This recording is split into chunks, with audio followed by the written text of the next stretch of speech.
हम लोग कल बात कर रहे थे plant growth regulator PGR।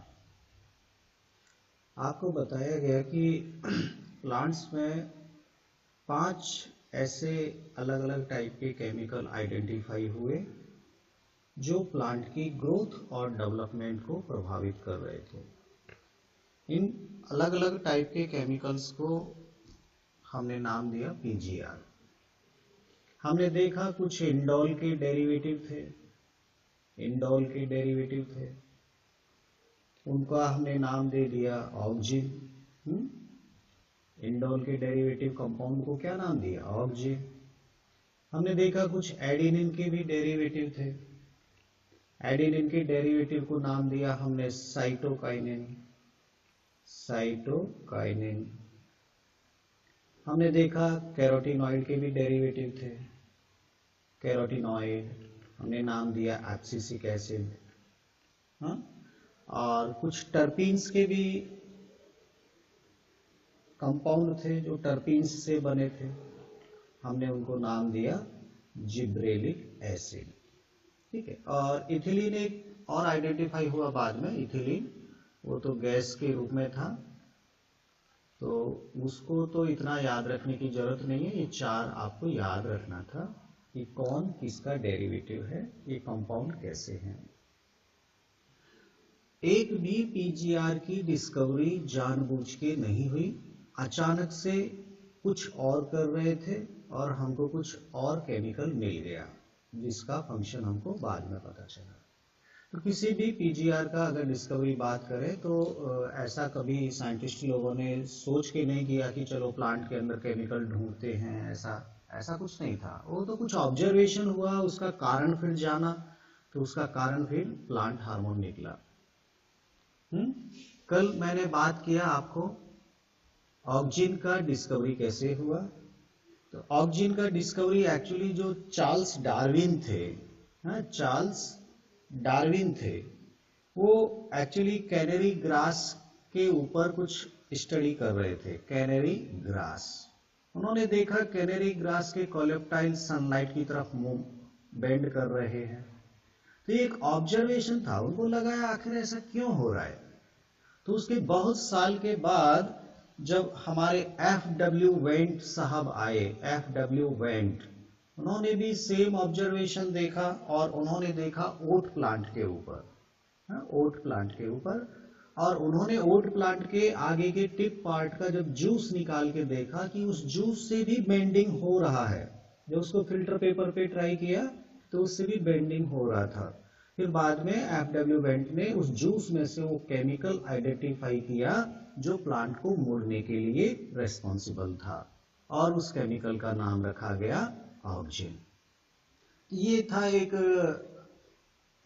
Discovery के बारे में कि ऑक्जिन का कैसे हमको मालूम चला। दूसरा अभी मैं शुरू कर रहा हूं, दूसरा हमारा है जिब्रेलिन्स। दूसरा हमारा क्या है? जिब्रेलिन्स। इसकी खोज कैसे हुई, ये भी एक बहुत रोमांचक कहानी है। इसकी खोज हुई थी जापान में। एक किसान था जिसका नाम था होरी। किसान का नाम क्या था? होरी। वो किसान ने खेत में धान का फसल लगाया हुआ था। धान मतलब पैडी, ये जो आपका चावल वाला क्रॉप होता है, पैडी क्रॉप लगाया था। उन्होंने देखा कि एक क्रॉप में ज्यादातर पेड़ तो नॉर्मल साइज के, लेकिन कुछ पेड़ बहुत बड़े हो जा रहे, नॉर्मल साइज से बड़े हो जा रहे, कुछ पेड़ वाकई में लंबे हो जा रहे। और ये जो बड़े पेड़ हो जाते हैं, इनमें ऊपर बाली भी नहीं आती, केवल पत्ते पत्ते रहते हैं, इसमें बाली नहीं आती है, कोई अनाज पैदा नहीं होता है इन पेड़ों में। और यहाँ पर बहुत अच्छी बाली आती है जिसमें आपको धान मिलता है, अनाज मिलता है। तो जिनका नॉर्मल ग्रोथ होता है उनमें तो धान लगता है, और जिनमें लंबाई केवल पकड़ जाते हैं, ऊपर बाली भी नहीं आती, कोई उसमें कोई प्रोडक्शन भी नहीं है, नो सीड। तो ये जो बड़े बड़े प्लांट हैं, वो किसान ने बोला कि ये पागल हो गए, ये लंबे लंबे हो रहे हैं, इनमें आता तो कुछ है नहीं। उन्होंने अपनी देसी भाषा में इस बीमारी को बोला फूलिश डिजीज। उस बीमारी को क्या बोला? Foolish disease. एक्चुअली ये मूर्ख हो गए हैं ये पौधे, इनको अकल नहीं है। इतना लंबा भया तो क्या भया, जैसे पेड़ खजूर अपन ने पढ़ा था ना हिंदी में, ये लंबे लंबे हो गए, क्या काम के जब इनमें सीढ़ी नहीं बन रहे। ये तो फालतू के पेड़ हैं, इनको उखाड़ के फेंक देना चाहिए। किसान था होरी, उसको नहीं मालूम, उसको तो ये लग रहा है मेरे क्रॉप में फालतू के पेड़ हो गए, मेरा इसकी बजाय नॉर्मल पेड़ होते तो ज्यादा प्रोडक्शन होता। और उन्होंने इनको उखाड़ उखाड़ के फेंकना शुरू किया। और जब इस पेड़ को उखाड़ के देखा, इस बड़े पेड़ को जब उखाड़ के देखा, तो यहां इसकी जड़ों में एक सफेद सफेद सा फंगस चिपक रहा था। इसकी जड़ों में एक व्हाइट कलर का फंगस चिपका हुआ था। व्हाइट फंगस, फंगस तो व्हाइट ही होता है जनरली। तो किसान ने केवल बस ये देखा कि उसकी फसल में प्रॉब्लम हो जाती है कुछ पौधों में। फिर एक साइंटिस्ट थे वहां पे, उन्होंने देखा कि ये जो फंगस है ये केवल उन्हीं पौधों की जड़ों में है जो लंबे हो रहे हैं। जो नॉर्मल प्लांट है उसकी जड़ में ये फंगस नहीं है। और वो साइंटिस्ट थे आपके ई कुरोसावा। साइंटिस्ट कौन थे? ई कुरोसावा। जापानी आदमी है, कुरोसावा, कुछ ऐसे ही नाम होते हैं उनके। तो ई कुरोसावा ने इस फंगस के ऊपर ध्यान दिया कि ये केवल इन लंबे पौधों की जड़ों में है, नॉर्मल पौधों की जड़ों में नहीं है। तो इस फंगस को लिया और फंगस को आइसोलेट किया और फिर इसका जूस निकाल के इस नॉर्मल प्लांट की जड़ों पे डाला। उसका जूस तब इसके ऊपर डाल दिया। अब ये पेड़ भी लंबे हो गए। नॉर्मल प्लांट था, अब वो भी लंबा हो गया। तो कुरोसावा को कंफर्म हो गया कि कुछ ना कुछ इस फंगस के अंदर ऐसा चीज है जो पेड़ को लंबा बना रहा है। और बाद में उस फंगस को, वो जो फंगस था उसको आइडेंटिफाई किया। फंगस कौन सा था? फंगस का नाम था जिब्रेला फ्यूजिकोराई। फंगस का नाम कौन सा था? जिब्रेला फ्यूजिकोराई। फ्यूजिकोराई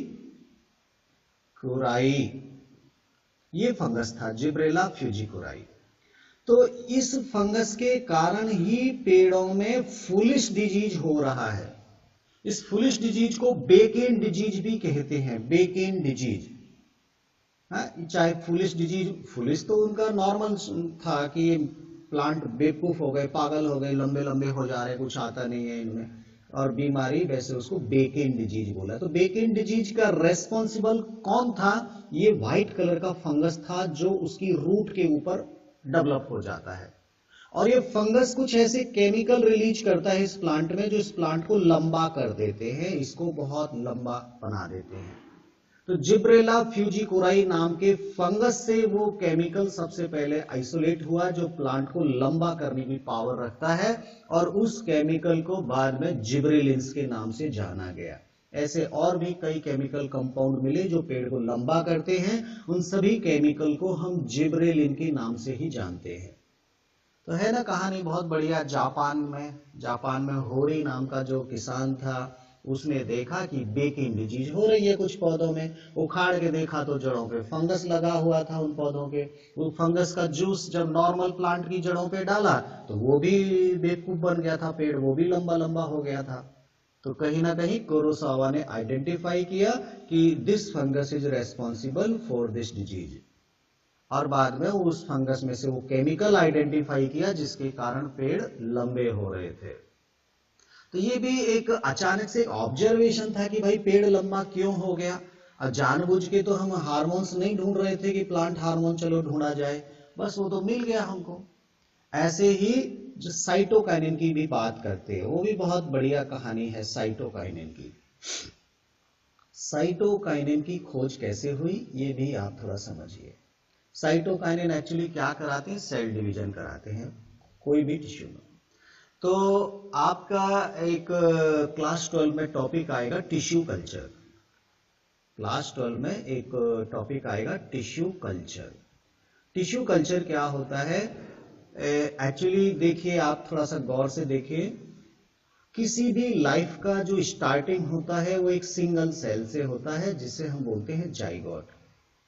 और ये जाइगोट कैसा होता है? डिप्लॉयड होता है। एक डिप्लॉयड सेल आगे चलकर एक कंप्लीट प्लांट बना सकता है या एक कंप्लीट एनिमल बना सकता है ना। अब मान लीजिए इस डिप्लॉयड सेल से डिवीजन हुए होंगे, डिफरेंशिएशन हुए होंगे। तो मैं आपको थोड़ा सा टिश्यू कल्चर के बारे में एक इंट्रोडक्शन दे रहा हूं। जाइगोट से एक पूरा प्लांट और एक एनिमल तैयार हो सकता है। एक जाइगोट पहले क्या करता है? डिवीजन करता है। डिवीजन के बाद जो सेल बनती हैं वो डिफरेंशिएट होकर परमानेंट सेल बनती हैं और फाइनली पूरा एक पौधा तैयार हो जाता है। अब इस पूरे पौधे की अगर आप बात करो, चाहे इसमें फ्लावर आ रहे हैं, चाहे फ्रूट्स आ रहे हैं, या जो कुछ भी है, ये इनकी जो सेल हैं, ये सभी सेल बिल्कुल जाइगोट सेल के जैसी ही तो हैं, क्योंकि यहां माइटोसिस डिवीजन से ही तो ये सभी सेल बनी है। जो सेल की प्रॉपर्टी ये वाली है वही सेल ये वाली भी है। तो जब जाइगोट पूरा पेड़ बना सकता है, तो क्या ये वाली डिप्लॉयड सेल जो लीफ में है, स्टेम में है, रूट में है, ये सभी सेल का डीएनए तो एक ही जैसा है। उसी जाइगोट से ये सेल बनी है, माइटोसिस से ही बनी है। तो क्या ये नॉर्मल बॉडी की डिप्लॉयड सेल से भी पूरा पौधा बना सकते कि नहीं बना सकते? ऐसा विचार आया गॉटलिब हैबरलैंड के दिमाग में। एक साइंटिस्ट थे गॉटलिब हैबरलैंड। तो उन्होंने क्या किया? उन्होंने बोला कि ये सेल पूरा पेड़ बना सकती है, बशर्ते कि उस सेल को न्यूट्रिशन दिया जाए। तो उन्होंने लेबोरेटरी में एक इस तरह का एक बर्तन लिया और उसमें प्लांट की सेल को डिवीजन करने के लिए जो भी मिनरल्स चाहिए, जो भी न्यूट्रिशन चाहिए, वो उसमें एक प्लेट में भर दिया। हाँ, पूरा न्यूट्रिशन। और इस न्यूट्रिशन को हम बोलते हैं कल्चर मीडियम। इसको क्या बोलते हैं? Culture medium. एक्चुअली प्लांट की सेल को ग्रोथ करने के लिए जो भी केमिकल की आवश्यकता है, जो भी न्यूट्रिशन की आवश्यकता है, वो इसके अंदर उन्होंने भर दिया। ये बहुत मेहनत के बाद उन्होंने ये सॉल्यूशन तैयार किया जो प्लांट की सेल को डिवीजन करवा सकता है। और इस प्लांट की कोई भी बॉडी की डिप्लॉयड सेल को जब इसके ऊपर डाला तो ये डिवीजन करके इस तरह का ग्रुप ऑफ सेल बनना शुरू हो गई। मान लीजिए छोटा सा पार्ट तोड़ के डाला, उसमें 5 सेल थी, तो ये यहां डिवीजन करके 50 सेल हो गई।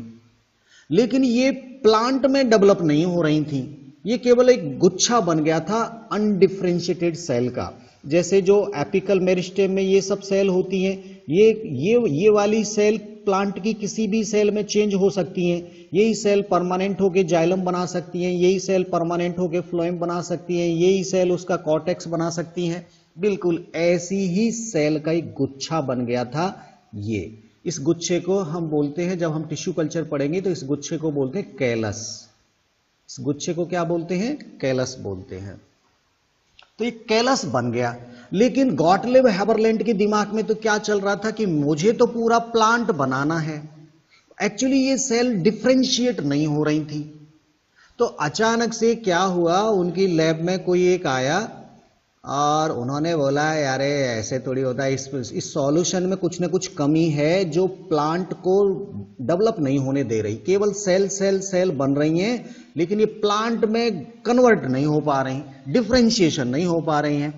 तो उन्होंने ट्रायल के रूप में क्या किया, कोकोनट मिल्क इस सॉल्यूशन में डाल दिया। क्या डाल दिया? Coconut milk. और कोकोनट मिल्क मतलब जो नारियल में पानी आता है ना, वो पानी इसमें डाल दिया। और जैसे ही उन्होंने पानी डाला, ये सेल अब धीरे धीरे प्लांट में कन्वर्ट होना शुरू हो गई और धीरे धीरे प्लांट बनना शुरू हो गया था। इसका मतलब कोकोनट मिल्क में कुछ ऐसी चीज है जो सेल को डिफरेंशिएट भी करवाती है, सेल को डिवीजन भी करवाती है, सेल को डिफरेंशिएट भी करवाती है।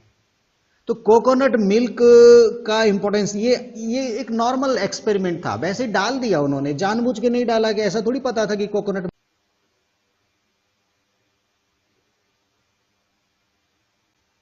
जब कोकोनट मिल्क हमने डाला तो फिर क्या हुआ, ये सेल डिफरेंशिएट होना शुरू हो गई थी।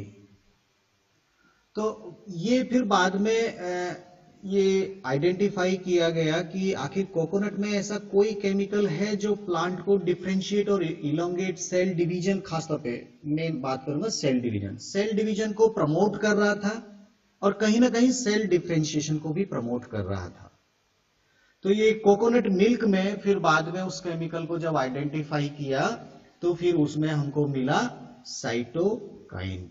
और ये जो आपका लिक्विड बनाया, ये जो कल्चर मीडियम बनाया, ये कल्चर मीडियम बनाने में जो रोल था, वो जो साइंटिस्ट थे जो इन्होंने कोकोनट मिल्क डाला था, उनका नाम था Skoog and Miller. Skoog and Miller, ये बहुत फेमस है, स्कूग एंड मिलर। एक्चुअली इन्होंने जो ये कल्चर मीडियम बनाया और बाद में उसमें कोकोनट मिल्क का इंपॉर्टेंस समझाया, तो फिर ये हमारे लिए बड़े काम का हो गया। आज हमारे पास ऐसी टेक्निक है जिससे हम प्लांट की किसी भी सेल से पूरा प्लांट तैयार कर सकते हैं। और इस कल्चर मीडियम को नाम दिया गया MS कल्चर मीडियम। इसको क्या नाम दिया गया? MS culture medium. Murashige and Skoog इनका पूरा नाम था। तो स्कूग एंड मिलर उन्होंने इसको आइडेंटिफाई कर लिया था। तो इस तरह से फिर ये साइटोकाइनिन की भी खोज हो गई। मुराशिगे एंड स्कूग या MS कल्चर मीडियम जब उन्होंने बनाया तो ये बाय चांस कोकोनट मिल्क के अंदर वो आइडेंटिफाई हो गया। हाँ, तो इस तरह से ये आपके प्लांट हार्मोन का डिस्कवरी होता चला गया। अब एक और आपको समझाते हैं एब्सिसिक एसिड का कैसे पता चला। एक्चुअली उसके बारे में कोई ज्यादा कहानी किसी को पता नहीं है, लेकिन इतना है कि 3 अलग अलग जगह पर 1960 में 3 अलग अलग जगह पर 3 अलग अलग साइंटिस्ट लोगों ने कुछ ऐसे केमिकल भी आइडेंटिफाई किए जो प्लांट की ग्रोथ को रोक रहे थे।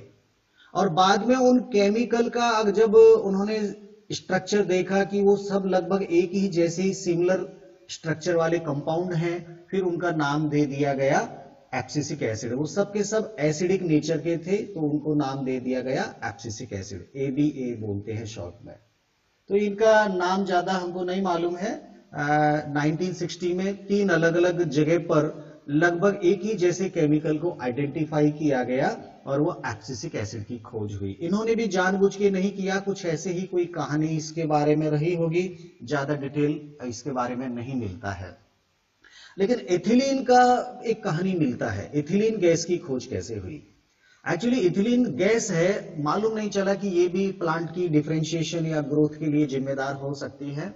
एक फ्रूट व्यापारी थे तो उन्होंने एक्चुअली क्या किया, कच्चे केले रखे एक कमरे के अंदर। हाँ, एकदम अनरिप्ड बनाना उनके पास थे और वो एकदम कच्चे केले थे। और उन्होंने क्या किया, एक पके हुए फलों की एक टोकरी भी उसके अंदर रख दी और कमरा चूंकि बंद था और वो तो रख के गए कि मैं कल ये कच्चे फलों को कहीं भेजूंगा दूसरी जगह। और वो बाद में जब कल सुबह आके उन्होंने दुकान खोला तो देखा तो सब के सब फल पक गए। तो पक क्यों गए उसके समझ में नहीं आया, मैंने तो कच्चे फल रखे थे, पक कैसे गए। फिर बाद में थोड़ा सा लगा कि अगर पके फलों को यहां रखते हैं तो इससे गैस निकलती है और वो गैस इन फलों को पकाने के लिए जिम्मेदार है। तो इस तरह से ये इथिलीन गैस का इंपॉर्टेंस मालूम चला रिपनिंग ऑफ फ्रूट्स के लिए। हाँ, तो यहां पर उन्होंने देखा कि पके हुए फलों से भी कुछ गैस ऐसी निकल रही है जो फलों को पकाने के लिए जिम्मेदार है। और ये जो ऑब्जर्वेशन किया ये कजिन्स ने किया था, COUSINS, कजिन्स ने ये ऑब्जर्व किया कि पके हुए फलों से कुछ वॉलेटाइल कुछ केमिकल रिलीज होता है जो फलों को पकाने के लिए जिम्मेदार होता है। बाद में उस वॉलेटाइल केमिकल को आइडेंटिफाई किया तो फिर वो इथिलीन गैस के रूप में हमको मिला। तो अब हम इन सब का जब एक बार हिस्ट्री देखें कि कैसे कैसे ये करती है, तो क्यों ना हम इनका हर एक प्लांट हार्मोन का फंक्शन जानने की कोशिश करें कि आखिर ये प्लांट में क्या करवाते हैं और हमारे किसान इनको किस तरह अपने लिए उपयोग में ले सकते हैं, उसे बोलते हैं एप्लीकेशन। तो एप्लीकेशन एंड फंक्शन, ये क्या करवाते हैं और हम इनका किस तरह से इस्तेमाल कर सकते हैं, ये 2 टॉपिक हमको जरूर पढ़ना चाहिए 5 प्लांट हार्मोन के लिए। तो सबसे पहले तो एक जनरल आप देख लीजिए। जनरल क्या होता है, ऑक्जिन जो होता है ये प्लांट की रूट की टिप या शूट की टिप पर ये पाया जाता है, जो बेंडिंग के लिए भी जिम्मेदार है और प्लांट की इनिशियल ग्रोथ के लिए जिम्मेदार है। चूंकि ये टिप के ऊपर पाया जाता है तो ये नॉर्मल ग्रोथ करवाता है at the tip part of the plant. जो जिब्रेलिन होता है, जिब्रेलिन जो होता है वो इलोंगेट करता है, इसका काम होता है इलोंगेशन का। हम सबके बारे में पढ़ेंगे बाद में एक एक करके। एक जनरल जो बात है, जो मेन फंक्शन है वो मैं आपको समझा रहा हूं। ऑक्जिन टिप के पास ग्रोथ करवाता है, जिब्रेलिन इलोंगेशन करवाता है, साइटोकाइनिन ये सेल डिवीजन करवाता है और एब्सिसिक एसिड ये प्लांट की ग्रोथ को रोकने वाला है, इनहिबिटर के रूप में काम करता है, प्लांट की ग्रोथ को रोकता है। और जो इथिलीन है वो फलों को पकाने के लिए रेस्पॉन्सिबल है, रिपनिंग ऑफ फ्रूट्स के लिए रेस्पॉन्सिबल है। तो ये एक जनरल, आपको केवल इतना तो याद होना ही है, खासतौर पे ये पॉइंट याद रखना। जब भी इलोंगेशन शब्द आए आपको जिब्रेलिन याद आ जाना चाहिए, जब भी सेल डिवीजन आए आपको साइटोकाइनिन याद आना चाहिए, इनहिबिटरी टाइप का फंक्शन आए एब्सिसिक एसिड याद आना चाहिए। टिप का नाम देकर अगर ग्रोथ की बात करता है कि टिप से ग्रोथ कौन करवाता है या बेंडिंग के लिए कौन जिम्मेदार है, तो ऑक्जिन आना चाहिए। और जब कभी भी फलों को पकाने वाली बात आए तो एथिलीन का नाम याद आना चाहिए।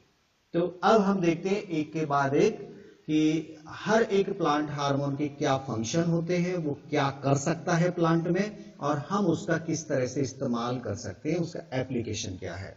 एक एक करके हम ये सब कंप्लीट करेंगे। तो सबसे पहले शुरू करेंगे ऑक्जिन, लेकिन ये थोड़ा सा कल की क्लास में करते हैं, ठीक है।